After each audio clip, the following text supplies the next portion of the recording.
programa Outras Palavras, um oferecimento Sindiúte MG, Sindicato Único dos Trabalhadores em Educação de Minas Gerais.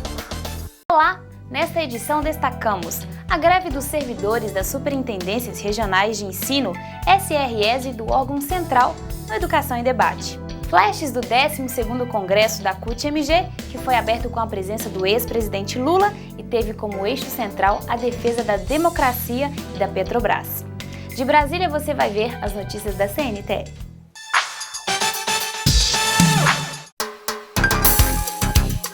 Educação em Debate. E os servidores das Superintendências Regionais de Ensino e do órgão central continuam em greve, um movimento que teve início em 27 de julho. Os servidores, em entrevista a Outras Palavras, falam de suas principais reivindicações.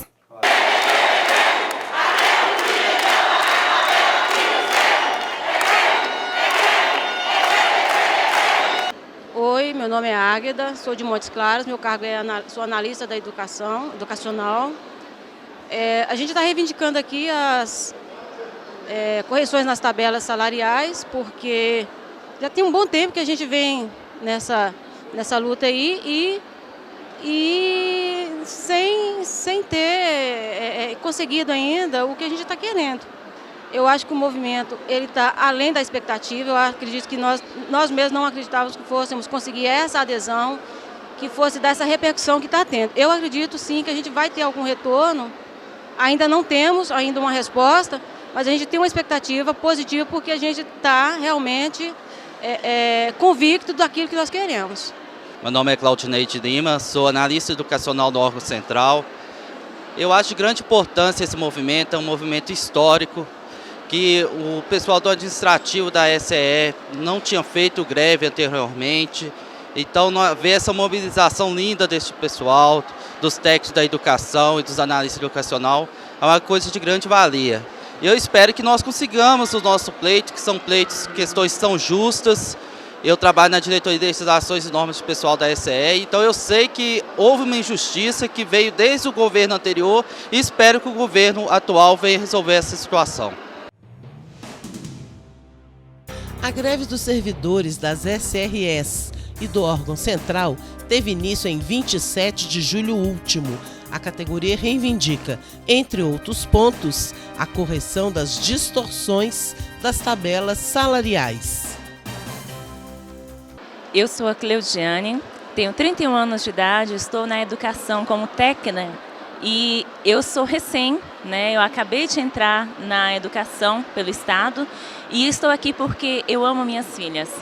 Sou mãe, sou casada e acredito que educação é a educação que começa em casa. Como ela começa em casa, eu acredito que nós temos que lutar por aquilo que a gente acredita, por aquilo que a gente tem direito e por aquilo que nos é tirado também. Estou amando participar desse movimento, porque não apenas é um movimento histórico, mas ele representa o que vai vir no futuro.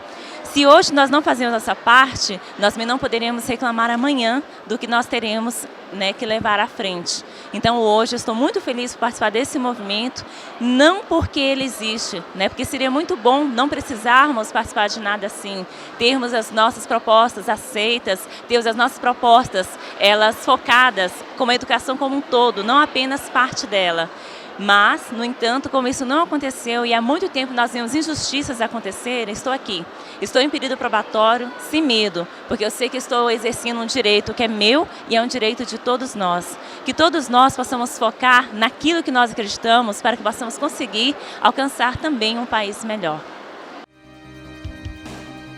O movimento atinge os setores administrativos da educação e já alcança índices superiores a 80% em várias superintendências regionais de ensino.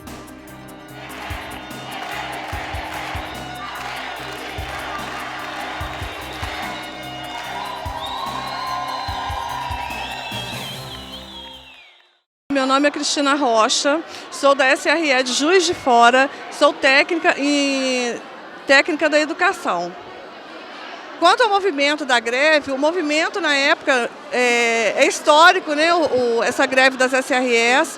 Nós nunca tivemos histórico de greve, era muito difícil mobilizar a categoria, até por conta de assédios que nós sofríamos. por conta de pressão de governo, por conta de pressão de superintendentes, e realmente o pessoal ficava desestimulado mesmo. E também por conta de falta mesmo da gente ter um sindicato forte ao nosso lado. Quando nós agora, recentemente, né, mudamos de governo, vimos aí um governo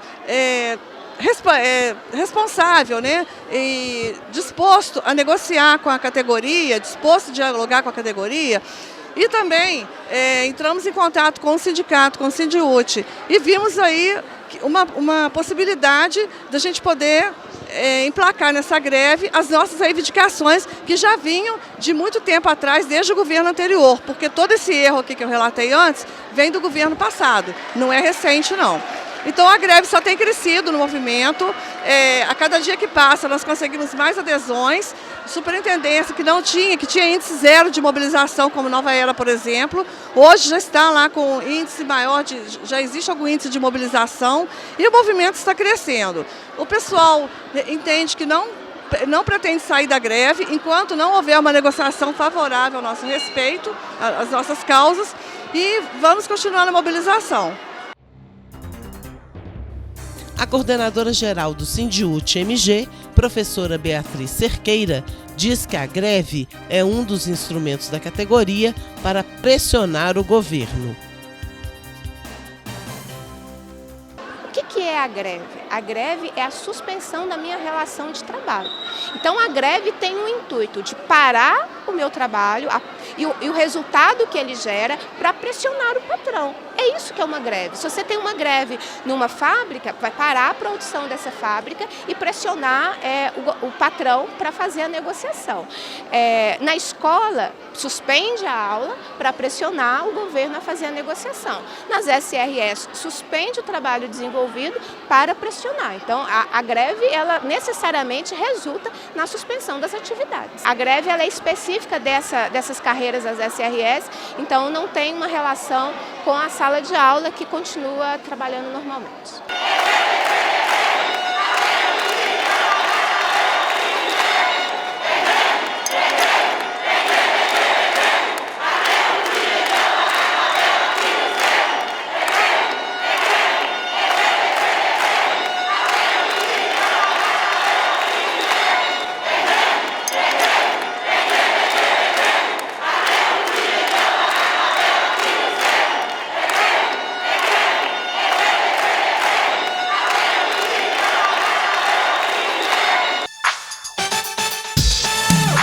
O jurídico do Sindiúti esclarece sua dúvida. Tira dúvidas. Com a decisão do STF, haverá novamente o ajuizamento das ações da URV? Não. O STF, ao julgar a repercussão da matéria da URV, decidiu que a perda remuneratória será limitada à data que houver ocorrido a reestruturação da carreira do servidor. Em Minas Gerais, essa reestruturação ocorreu no ano de 2005 com a edição do plano de carreira. Portanto, as parcelas já foram alcançadas pela prescrição. A Central Única dos Trabalhadores elegeu durante o seu 12º Congresso, realizado em Belo Horizonte de 28 a 30 de agosto, a sua nova diretoria. Beatriz Cerqueira foi reeleita presidenta da Central. A abertura do Congresso teve a presença do ex-presidente Luiz Inácio Lula da Silva. Momento Ultiminas.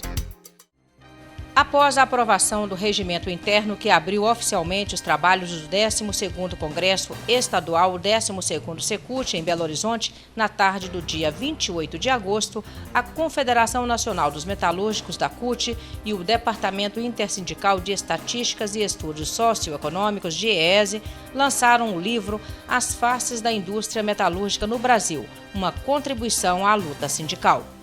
Nos últimos 10 anos tivemos um crescimento do emprego, um crescimento da indústria no Brasil, e a Confederação Nacional dos Metalúrgicos, juntamente com o DIEESE e as subseções dos sindicatos que atendem os metalúrgicos da indústria, eles prepararam, junto com a Confederação, um estudo onde acompanhou todo o desenvolvimento dos últimos 10 anos, o crescimento da indústria, o crescimento do emprego, né? E essa contribuição dada nesses últimos 10 anos, ela é justamente para preparar a luta dos trabalhadores frente às dificuldades, frente à remuneração na indústria, frente a mais desenvolvimento da indústria. Contribuir os trabalhadores contribuindo para a discussão do desenvolvimento industrial no Brasil. Então, esse livro ele retorna essa contribuição.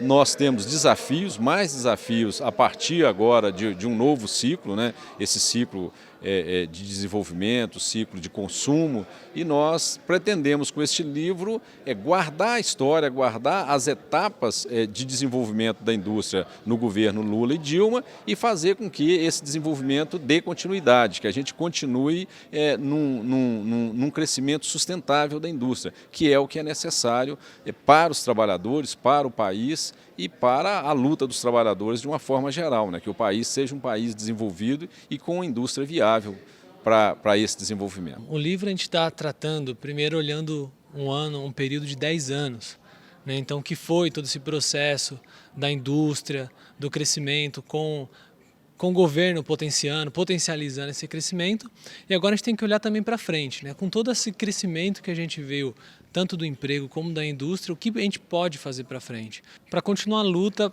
para estar nos espaços de discussão, junto com o governo, com os empresários, como foi no Conselho de Competitividade, no Plano Brasil Maior.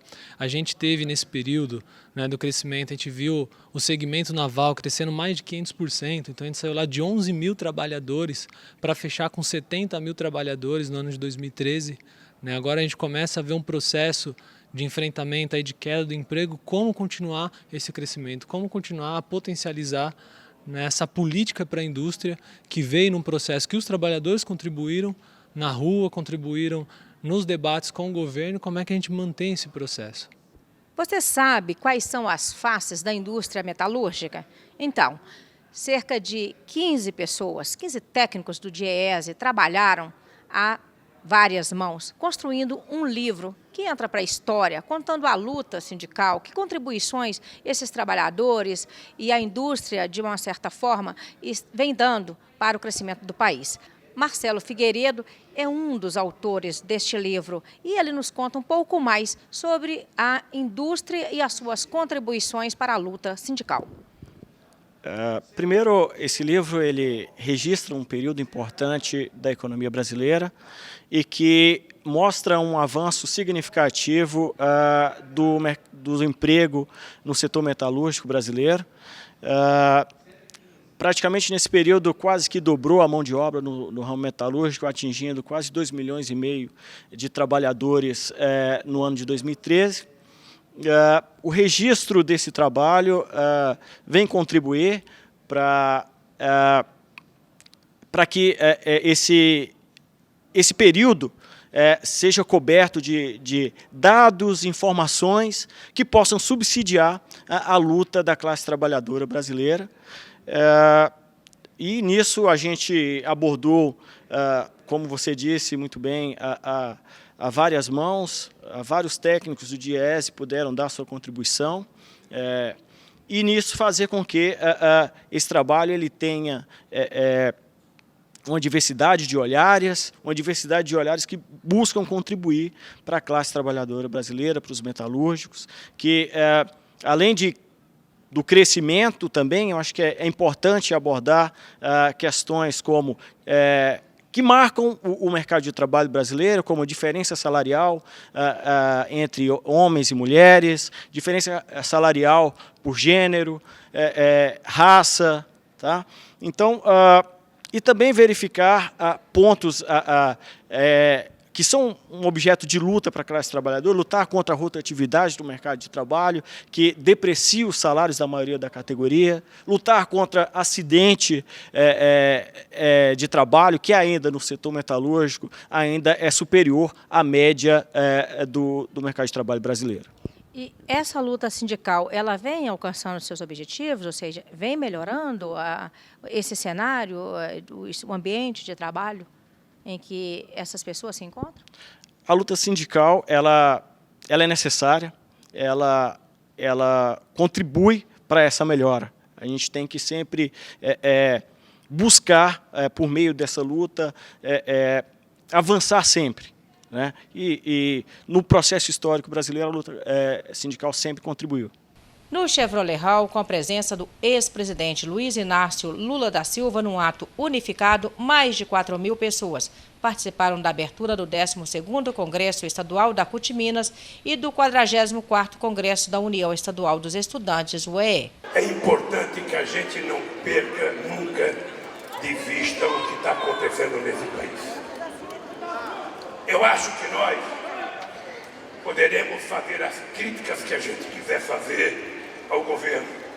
Vocês têm o direito, porque vocês elegeram este governo. E quem elege um governo tem direito de cobrar o governo.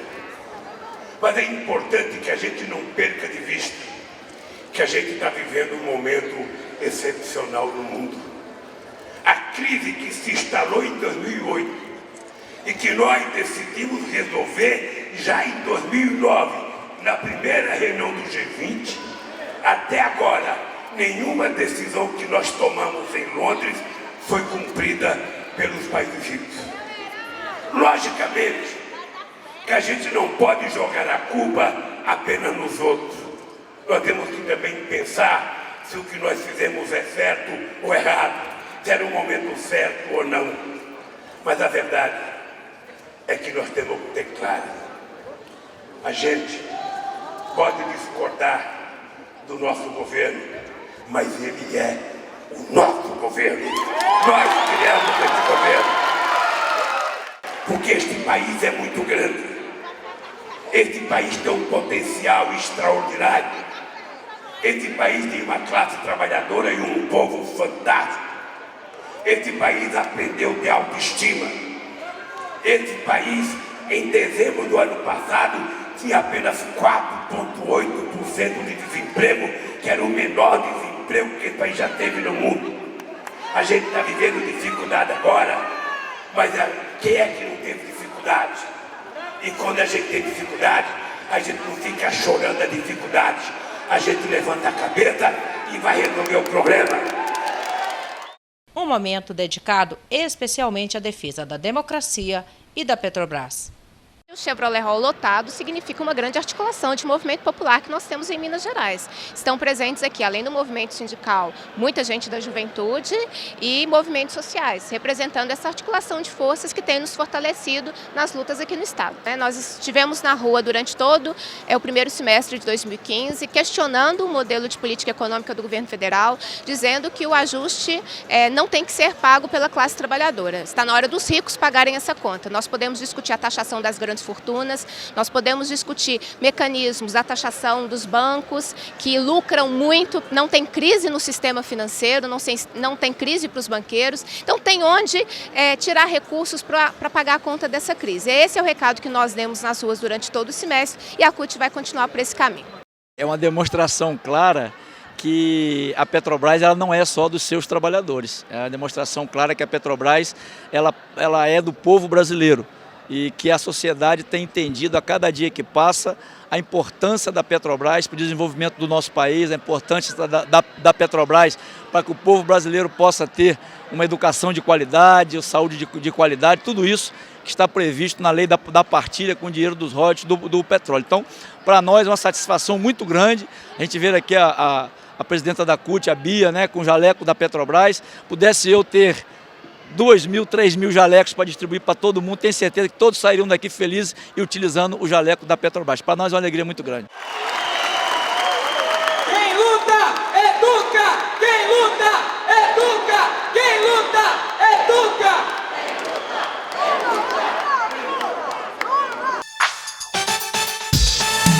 Se você ainda não respondeu à pesquisa do Sindiúti Diese Subseção Minas Gerais, saiba agora o que você deve fazer.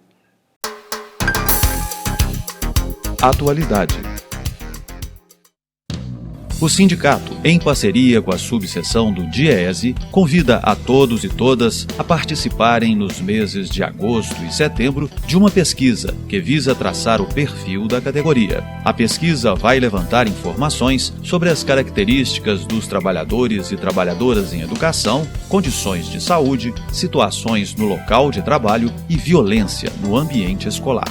Desta forma, o SINDIUT-MG também busca se instrumentalizar para aprimorar ainda mais os seus processos de negociação com o governo do Estado e, assim, atacar os problemas existentes na escola pública e na profissão de educador. Se você é trabalhador em educação da rede estadual, ajude-nos respondendo à pesquisa através do site www.sindiutmg.org.br.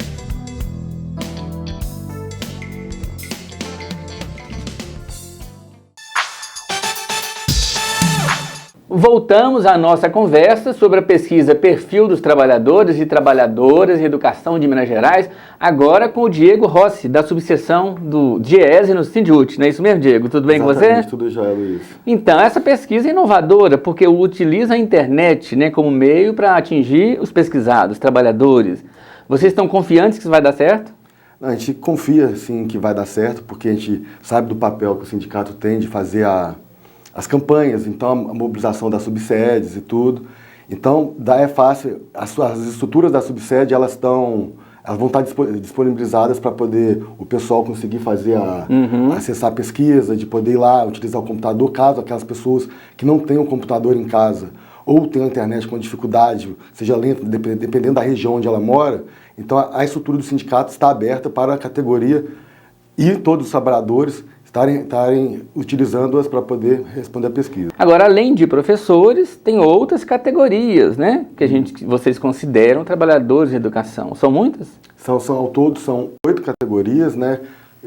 Professor, especialista, você tem auxiliares de serviços, tem analistas de várias áreas, e todos eles vão estar para responder a pesquisa. A gente teve uma preocupação que a gente sabe que tem algumas categorias onde a pessoa tem o salário menor, então tem uma condição financeira mais difícil, então talvez ela não tenha um acesso tão fácil para acessar a pesquisa. Então, por isso que toda a estrutura do sindicato, das suas 83 subsedes espalhadas por Minas Gerais, estarão disponíveis para que essas pessoas consigam responder a pesquisa. E para a pessoa acessar a pesquisa, o questionário na internet, é preciso de algum documento? Tem alguma matrícula, algum número que ela tem que escrever? Ah, sim. A pessoa tem que digitar o MASP dela, tá? Ela entra com o MASP dela e tem o acesso ao questionário. Agora, as pessoas também, às vezes, respondem questionários na internet, às vezes respondem enquetes, né? Que são muito rapidinhas, né? O questionário de vocês é mais completo, né? Sim, sim. São quantas perguntas? O nosso questionário, ao todo, são 75 perguntas divididas em 5 blocos. E a pessoa pode responder um bloco apenas e deixar o outro bloco para um outro momento, até para um outro dia, por exemplo? Claro, claro. Essa foi uma das nossas preocupações, né? Porque por ser uma pesquisa extensa, então a gente sabe que às vezes a pessoa não vai ter muito tempo disponível para poder estar respondendo todas as 75 perguntas, e com isso ela acessa, ela responde uma parte, um bloco, se quiser volta no outro dia seguinte, tudo que ela respondeu fica salvo na nossa plataforma, e se ela demorar muito a voltar a responder, é enviado um e-mail automático para ela, lembrando que ela tem que continuar a responder o questionário. Imagino que vocês vão fazer uma pesquisa com uma amostra da categoria, né? Um percentual da categoria que é de? 12.004 trabalhadores de educação. É um valor alto, as pessoas estão acostumadas a ver pesquisas com amostras menores, porque vai ser representativa para cada uma das 8 categorias dentro da educação. Então, ou seja, não vai ser um resultado só falando os trabalhadores de educação. Além disso, tem os pesos, né? De cada categoria tem um peso. Sim. Agora, mesmo sendo uma amostra, do ponto de vista da metodologia, isso é suficiente para você traçar um perfil de uma categoria tão grande como a dos educadores? Ah, sim, isso com certeza. Isso toda uma metodologia estatística, uma metodologia recente aqui no Brasil de utilizar pesquisas online. O pessoal está acostumado mais com pesquisas de campo, com entrevistadores. Então a gente tem toda uma metodologia embasada nisso para poder estar alcançando todo esse perfil. Agora, esses blocos, como é uma pesquisa que vai traçar um perfil, né, eu imagino que logo o bloco inicial deve ter uma identificação sobre situação funcional, né? Tudo isso. Mas que outros tipos de temas que vocês abordam? Quando fala assim do cotidiano do professor, como o professor Paulo Henrique disse agora há pouco, precisamente que tipo de perguntas que tem? Tá, a gente vai, além de trabalhar essas coisas que você falou, Luiz, a gente vai estar verificando condições de saúde, né, dos trabalhadores, perguntando algumas coisas que eles sentem no dia a dia. Tem a questão também da situação no local de trabalho, de situações que são ocorridas, seja na escola ou na sede das administrativas da Secretaria de Educação, e também uma parte específica de violência no local de trabalho, né? Então, para verificar se a pessoa já sofreu ou já presenciou uma situação de violência no local de trabalho. Imagino que esse tema da violência tenha sido incluído na pesquisa, porque é um problema que já vem aparecendo já há alguns anos e preocupando, né, os dirigentes do sindicato dos trabalhadores da educação, não é? Isso tem. A gente lá na subseção, a gente acompanha um relatório que o Ministério da Saúde fala, mostrando a violência nas escolas, especificamente na escola. Então a gente tem passado essas informações para a diretoria, que a partir disso eles incluíram também esse tema na pesquisa. Tá bem, Diego. Agradeço aqui a sua participação, e para você que é trabalhador ou trabalhadora em educação, não perca essa oportunidade. Responda logo o questionário, acesse aí pela internet, para que o seu sindicato possa ter informações e elementos para aperfeiçoar, né, a sua atuação. Até a próxima. Vamos a Brasília com as notícias da CNTE. Momento CNTE. Educadores participaram de mais um ato a favor da Petrobras na Câmara dos Deputados no dia 11 de agosto. A Confederação Nacional dos Trabalhadores em Educação, CNTE, e outros movimentos sociais se mobilizaram também em defesa da democracia e da educação de qualidade para todos os brasileiros. O Plano Nacional de Educação, PNE, prevê o investimento de 10% do PIB, 75% dos royalties do petróleo e mais 50% do Fundo Social para a educação. Mas o projeto de lei 131 de 2015 do senador José Serra, do PSDB de São Paulo, quer diminuir a participação da Petrobras e abrir espaço para empresas estrangeiras na exploração do pré-sal, comprometendo os recursos para a escola pública.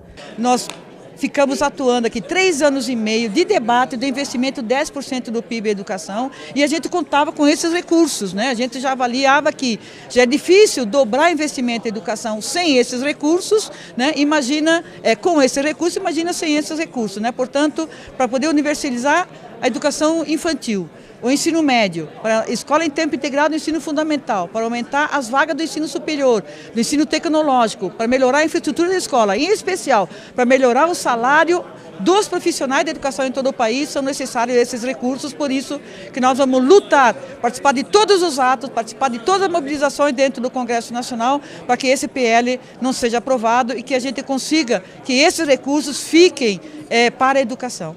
Os royalties também são fundamentais para garantir que as propostas de carreira e de piso único para professores e funcionários aprovadas pelos educadores durante a plenária da CNTE também sejam viabilizadas. O projeto 131 não deve de maneira nenhuma prosperar nessa casa.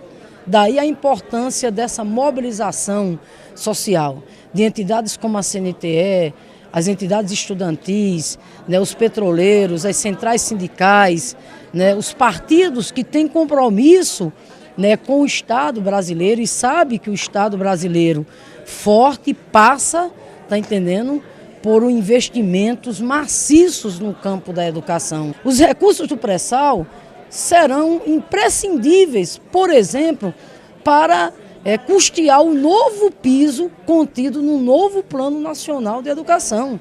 Até porque a melhoria da qualidade de ensino que o Brasil tanto precisa passa por vários fatores, dentre eles um decisivo, que é a valorização salarial e profissional do magistério brasileiro. Ao final do ato, foi entregue uma nota pública aos presidentes do Senado e da Comissão Especial, assinada pelos trabalhadores e estudantes, em defesa da democracia, da educação e da Petrobras. O documento exige a retirada do projeto e reforça que o petróleo é da educação e a Petrobras é do povo brasileiro. Fique agora com o nosso quadro de humor.